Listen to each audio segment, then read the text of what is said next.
Good morning, comic book fans. Welcome back to Ka-Pow Comics. I'm your ever-loving host, Shorty, and we are carrying on our best of 2021. And I really wish I had like issue 1 or a trade to show you of this one. I don't. This is literally just the most recent issue we've got on the shelf, issue number 7, part of the Fierce Day tie-in.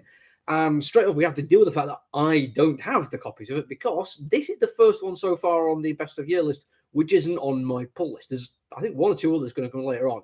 And it's worth discussing first why it wasn't on there. First off, Harley Quinn as a character usually falls into one of two depictions, and both of which are problematic, and I'm not a fan of them. It's either the really over-the-top, hypersexualized, full-on male-gazy lesbianism as performative sexuality that you saw like in the original Suicide Squad movie and quite often in some of the comic books as well. And really not a fan of that. The other side of it is the often lamented manic pixie dream girl. Other far more intelligent, more well-read YouTubers have done videos on this one. You should go and check them out and see why it's problematic and why Zach Braff should stop doing it. But for the most part, those two things steer me away from Harley Quinn. I have seen some representation of which has been good recently, and it kind of changed my mind a little bit enough that I should pick it up and at least check it out. Throwing that to mix Riley Rossmo's artwork, and he is absolutely brilliant. He does a kind of really over-the-top, massively stylized, full-on comic book style. And it doesn't work for everything. I really couldn't imagine him doing Hellblazer, but for Harley Quinn, it works. It embraces the silly nature of this character which was created for a kid's cartoon. And no matter what else has happened to her, I think he has dug down to that original representation and is using Stephen Phillips' writing to tell a really good story of redemption and growth, which is exactly what you can do with this kind of character. It goes to show that you can move on from the way a character was originally created and originally perceived. You don't have to do it in a way which is just there for adolescents and older men.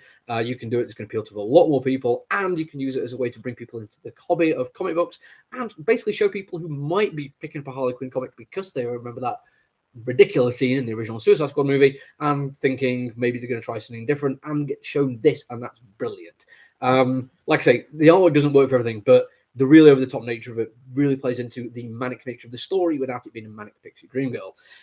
Stephen Phillips, the writer of it, is a writer, this is still on my why I didn't pick it up straight away, is a writer who's done some interesting things and has told some interesting stories, but I was going through the list of stuff that I've heard that I've read, and I've very rarely carried on after the first couple of issues.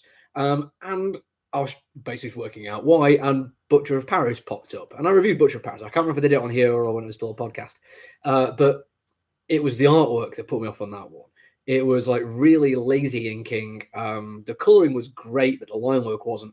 And after a couple of issues, I got bored of the artwork. But I thought, no, Steph Phillips is a good writer. She's telling a story which needs to be told. It's done in a really interesting way, and it's highlighting things which often get ignored. So, Steph Phillips, good writer, a lot of promise. Riley Rossmo having a buttload of fun. I almost swore, I do apologize. I figured, okay, let's read issue 1. But I didn't put on my list, even though I enjoy issue 1, simply because, as I said, there's like problems I've got with the character before, and I thought maybe flash in the pan. But when the second issue came in, I read that as well. And then the third one, and then the fourth one. And I was still absolutely loving it. And I think it was on issue 4 that I thought, I'm going to put this on the best of year list and see if it stays there come the end of the year. If I'm still reading every issue, and I'm still absolutely loving it, maybe it'll actually deserve its place. I'm not going to lie, there is an issue I didn't read. I started reading it, but there was an artist change. And Stephen Phillips' writing seemed to, at that point, be so leaning into Riley Rossmo's style that the slightly more realistic version of that artwork just kind of jarred a little bit. It's the classic thing of the art and the writing not complementing each other quite well enough for me. The artwork was brilliant, don't get me wrong, and Stephen Phillips' writing is brilliant, don't get me wrong, but they didn't gel quite well.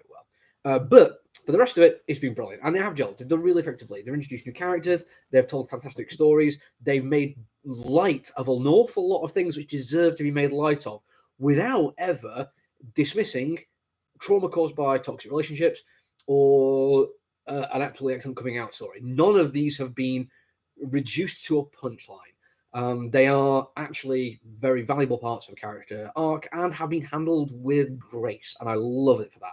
But then you've got the fact that Harley Quinn wants to be a Batman sidekick, part of the Batman family, so she gets a toaster which can put a little bat sign in your bread when you make toast. Brilliant. I mean, it's not even the most like brilliantly crafted joke. I'm not going to be like, oh my god, that had me in stitches. But it drops into the middle of this kind of dark arc of storytelling in such a way to remind you of why Harley Quinn deserves to be recognized. Because when you give her to an absolutely brilliant writer, she can look at all of the story arcs and all the story beats and everything that leads into this point and use them all effectively without having to resort to lazy storytelling or appealing to people who are probably not going to enjoy what she's doing. Stephanie Phillips, you've done an absolutely brilliant job.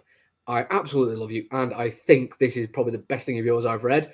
And I really appreciate the fact that Riley Rossmo and yourself have managed to come together and bring out the best of these characters. I'm going to show you the cover again because there's the character with the massive chin there who gets introduced as her sidekick. Even he gets absolutely brilliant character arc of growth based on trauma, both self-inflicted and carrying on from childhood trauma.